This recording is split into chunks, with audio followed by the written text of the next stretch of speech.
Hello everyone.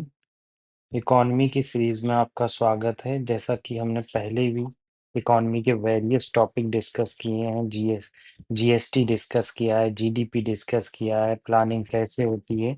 आज हम discuss करेंगे नेशनल प्लानिंग कमेटी क्यों बनाई गई, क्या रीजन था, कौन को किसने इसको अध्यक्षता की, बॉम्बे प्लान क्या था। ठीक है। प्यूपिल्स प्लान किया था, गांधीयन प्लान किस तरह से इम्प्लीमेंट किया जा रहा है इंडिया में, सर्वोदय प्लान क्या था और प्लानिंग कमीशन को क्यों हटा दिया गया। ये सारी इंपॉर्टेंट चीजें हम देखेंगे। पहले एक एक चेक करके चीज समझ लेते हैं। पहली इंपॉर्टेंट चीज, नेशनल प्लानिंग कमेटी।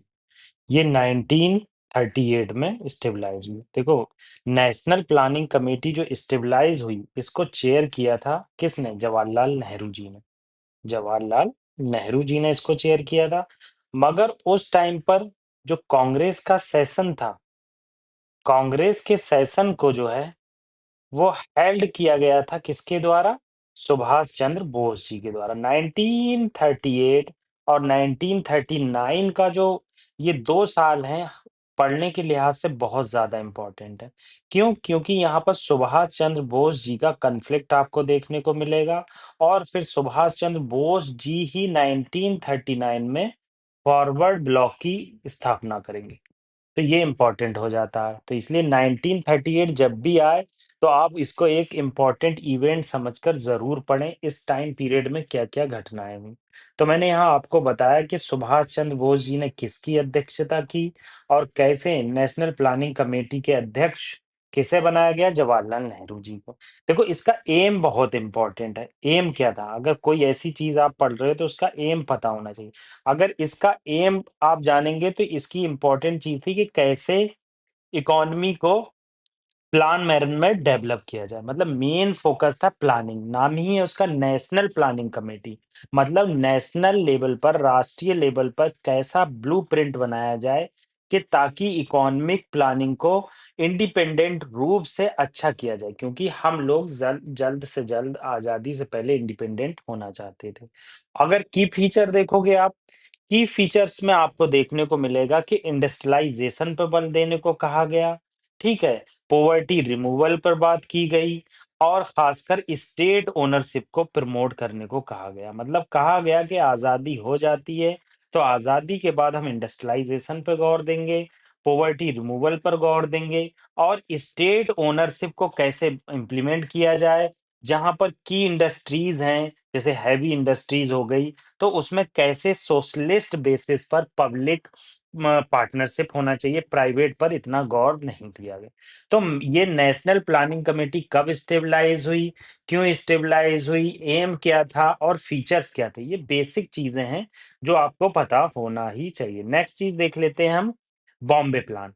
ये सारी चीजें लिखी हुई हैं, बस मैं एक अच्छे से मैनर में आपको पढ़ा रहा हूँ। नेक्स्ट क्या है? बॉम्बे प्लान। अब बॉम्बे प्लान क्या है? 1944 में आया।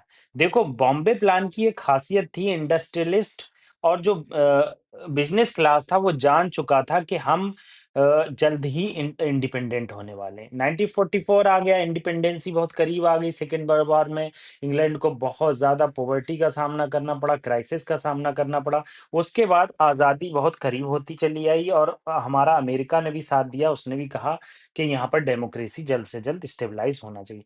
तो जैसे की इंडस्ट्रियलिस्ट जो थे इसमें, जैसे जेआरडी टाटा हो गए, ठीक है?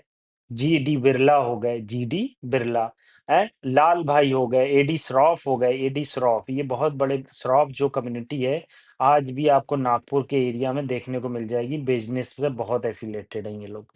तो बॉम्बे प्लान में हमने देखा कि किस तरह से इंडस्ट्रियलिस्ट ने एक प्लान प्रिपेयर किया और इसमें देखो मेन एम क्या था? अगर बॉम्बे प्लान का अगर एम देखना चाहोगे तो आपको मेन एम देखने को मिलेगा कि इकोनॉमिक डेवलपमेंट कैसे लाया जाए, स्टेट की कोऑपरेशन के साथ। मतलब ये चाहते थे कि पूरा कंप्लीटली आप जो है पब्लिक सेक्टर का ग्रोथ मत कीजिए। मतलब पब्लिक स्टेट का कंट्रोल प्रॉपर नहीं होना चाहिए। इनका कहने का मतलब था कि स्टेट का कंट्रोल हो, मगर सबसे इम्पोर्टेंट चीज़ क्या है? स्टेट के साथ प्राइवेट को भी स्पॉन्सरशिप मिले। अगर प्राइवेट बढ़ेंगे तो क्या होगा, इससे ग्रोथ तेजी से आएगी, इंटेलेक्चुअल प्रॉपर्टी बढ़ेगी और प्रॉफिट ओरिएंटेड सोसाइटी होती है, तो प्रॉफिट के लिए लोग ज़्यादा से ज़्यादा विदेश से इंडिया में बिज़नेस करने को आएँगे। तो ये एक कैपिटलिस्ट मॉडल था, अगर एग्ज़ाम्पल से देखना चाहोगे, और कंसेंसस करना चाह रहे थे ये प्लान्ड इकोनॉमी के साथ। तो ये बेसिक चीज़ थी कि बॉम्बे प्लान को किस तरह से इम्प्लीमेंट किया जा सकता है। नेक्स्ट अगर हम देखें, 1 मिनट पेज ले लेते हैं एक एक्स्ट्रा। नेक्स्ट अगर हम देखें तो इसके बाद आया पीपल्स प्लान। अब पीपल्स प्लान की एक खासियत क्या थी? इसको लाया गया एमएन रॉय के द्वारा। एमएन रॉय आप जानते ही हैं क्या? पहले पीपल्स प्लान देख लेते हैं, इसकी डेट 1945 थी। अब पीपल्स प्लान की एक खासियत थी, इसे एमएन रॉय लाए। और किसी ने पॉलिटी अगर हमारा सीरीज अगर फॉलो कर रहा है, उसने देखा होगा कि एमएन रॉय ही थे जिन्होंने फर्स्ट टाइम हमारे यहाँ कॉन्स्टिट्यूएंट असेंबली स्टेबलाइज करने को कहा। तो आपको ये पता होना चाहिए एमएन रॉय कौन थे, और इन्होंने सोवियत यूनियन में जाकर ये एक कम्युनिस्ट पार्टी की स्टेबलाइज़मेंट किया 1925 में। तो एमएन रॉय एक इम्पोर्टेंट शख्सियत थे। किस तरह से उन्होंने पीपल्स प्लान लाया 1945 में। इस प्लान का देखोगे फ़ोकस क्या था? अगर आप जान रहे हो तो ये कम्युनिस्ट थे, तो कम्युनिस्ट जो होते हैं वो सोशलिज़्म पर बिलीव रखते हैं। अब सोशलिज़्म पर बिलीव रख रहे हैं तो फ़ोकस क्या था? एग्रीकल्चर था। एग्रीकल्चर था, और एग्रीकल्चर में खास तौर से प्रोडक्शन पर बल देना, नेशनलाइजेशन पर बल देना, कलेक्टिव फार्मिंग को प्रमोट करना। ये जो सोशलिस्ट इकोनॉमी होती है, सोवियत यूनियन है, इनका मेन एम क्या रहता है? कलेक्टिव इकोनॉमी पे बहुत ज्यादा फोकस करते हैं, ठीक है। इन्होंने क्या कहा कि आप 10 इयर्स का प्लान बनाइए, और 10 इयर्स का प्लान बनाने के बाद उसको इम्प्लीमेंट कीजिए। तो इनका मेन अगर आप देखोगे तो ये टारगेटिंग कर रहे थे इक्विटेबल डिस्ट्रीब्यूशन पर, कि इक्वली क्या है, प्रोडक्शन से जो प्रॉफिट होना चाहिए वो डिस्ट्रीब्यूट होना चाहिए। ठीक है, जैसे एग्जांपल देख लो, एग्रेरियन रिफॉर्म आए, को प्रायोरिटी दी गई फर्स्ट 5 ईयर प्लान में इंडस्ट्रियलाइजेशन से पहले। ठीक है। सेकंड, अब आज हम तीसरी चीज पर आ जाते हैं, गांधीयन प्लान। गांधीयन प्लान 1944, इसकी पीपीटी हम आपको इंस्पायर आईएएस के चैनल पे डाल देंगे, टेलीग्राम पे, और हम इंस्टाग्राम पर भी मौजूद हैं। और आप हमारे चैनल को सब्सक्राइब, लाइक, शेयर जरूर करें। तो गांधीयन प्लान जो है, इसको किसने इंट्रोड्यूस किया, ये तो इम्पोर्टेंट है ही। देखो, श्रीमन नारायण अग्रवाल थे, S N Agarwal. SN Agarwal ने कहा कि गांधीयन प्लान को इंट्रोड्यूस करना चाहिए। देखो, श्रीमन नारायण अग्रवाल क्यों ज्यादा इंपॉर्टेंट है? क्योंकि एक वर्धा कॉमर्शियल कॉलेज है। ये वर्धा कॉमर्शियल कॉलेज आज भी वर्धा में मौजूद है, near 80 kilometre from Nagpur, Vidarbha reason.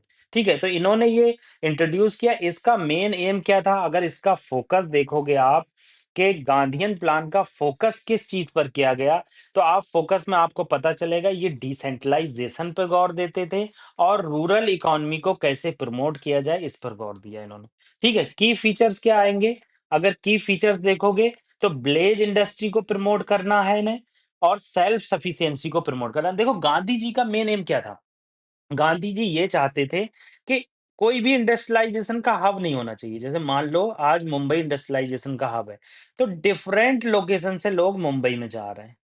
तो यहाँ पर क्या हो रहा है? बहुत ज़्यादा हाइब्रिडाइज़ेशन हो रहा है। तो यहाँ पर बहुत सारे लोग जो है, एक्सप्लॉइटेशन हो रहा है, पॉवर्टी और बढ़ रही है, बीमारियाँ और बढ़ रही हैं, लोगों को लाइफ़ अच्छी नहीं मिल रही, एनवायरनमेंट डिग्रेड हो रहा।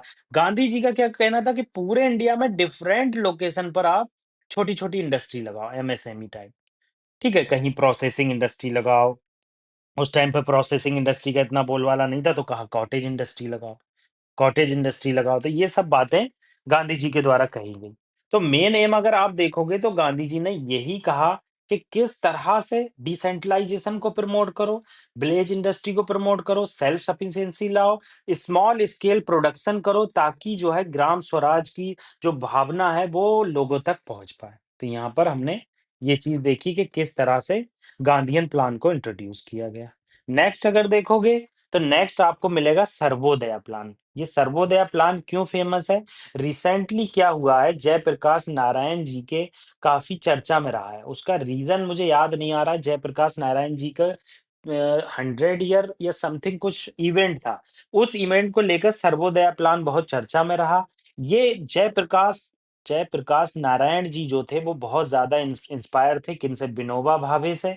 और विनोबा भावे जो है वो सर्वोदया मतलब सर्वोदया सबके लिए दया की भावना, लैंड रिफॉर्म मूवमेंट लाए थे। इनका आपको आश्रम वर्धा में ही देखने को मिल जाएगा। लैंड रिफॉर्म मूवमेंट लाए, स्मॉल कॉटेज इंडस्ट्री पे बल दिया, एग्रीकल्चर इकोनॉमी मतलब सर्वोदया का प्लान भी गांधीयन से इंस्पायर्ड था कि डिसेंट्रलाइजेशन लाओ, पर्टिकुलर प्लानिंग करो और सेल्फ सफिशिएंसी लाओ। लैंड जिनके पास ज़्यादा है वो अपनी लैंड को भूदान करें। तो इससे इंस्पायर्ड था सर्वोदय प्लान।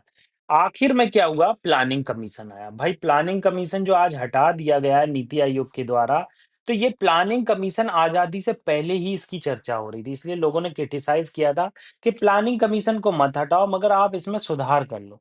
तो गवर्नमेंट रिज़ॉल्यूशन के तहत, नॉट बाय लॉ, गवर्नमेंट ने रिज़ॉल्यूशन लाया और उस रिज़ॉल्यूशन के तहत क्या हुआ? जवाहरलाल नेहरू ने फर्स्ट चेयरमैन बने, ठीक है? इसके और इस गवर्नमेंट रिज़ॉल्यूशन के तहत प्लानिंग कमीशन को एज़ अ एग्ज़ीक्यूटिव बॉडी बनाया गया। अब ये इम्पोर्टेंट है, आपके माइंड में क्वेश्चन आना चाहिए, एग्ज़ीक्यूटिव, कॉन्स्टिट्यूशनल और स्टैट्यूटरी बॉडी क्या होती है? जिसको नहीं पता है जल्दी से समझ लो। एग्जीक्यूटिव पॉलिटिकल पार्टी के द्वारा बनाई जाती है, कोई लॉ इन्वॉल्व नहीं होता है, कोई कॉन्स्टिट्यूशन का आर्टिकल इन्वॉल्व नहीं होता है, पार्लियामेंट में कोई चर्चा नहीं होती, एक बॉडी बना दी गई, वो डिस्कशन में आपकी हेल्प करेगी। कॉन्स्टिट्यूशनल बॉडी क्या होती है? जिसमें कॉन्स्टिट्यूशन में जिक्र होता है उसका, किसी ना किसी तरह कॉन्स्टिट्यूशन के आर्टिकल से लिंक होती हैं और इसमें लायबिलिटी बनती है गवर्नमेंट की कि अच्छे से इसको इम्प्लीमेंट करें। और स्टैट्यूटरी बॉडी जिसमें लॉ के द्वारा, पार्लियामेंट के द्वारा बनाई जाती है। तो ये सब इम्पोर्टेंट है। तो इम्पोर्टेंस क्या है इसकी? अपने यूपीएससी में अगर देखोगे तो सोशलिस्ट नेहरू और रॉय थे इन्वॉल्व, कैपिटलिस्ट बॉम्बे प्लान था, गांधीयन नारायण और जेपी थे, इंडस्ट्रियलाइजेशन में बहुत सारे लोग थे। तो इस तरह से इसकी इम्पोर्टेंस बढ़ती चली जाती। तो ये इम्पोर्टेंट हमने डिस्कशन किया। कोई दिक्कत है आप हमारे कमेंट बॉक्स में भी बता सकते हैं। हमारे फीडबैक आईएएस चैनल से जुड़ सकते हैं करंट अफेयर से रिलेटेड न्यू इनिशिएटिव के तहत। और आपसे मेरी रिक्वेस्ट है, हमारे पास इतने फाइनेंशियल रिसोर्सेज नहीं है। हमारे चैनल को सब्सक्राइब, शेयर और लाइक ज़रूर करें और कमेंट खास तौर से करें। Thank you. Thank you very much.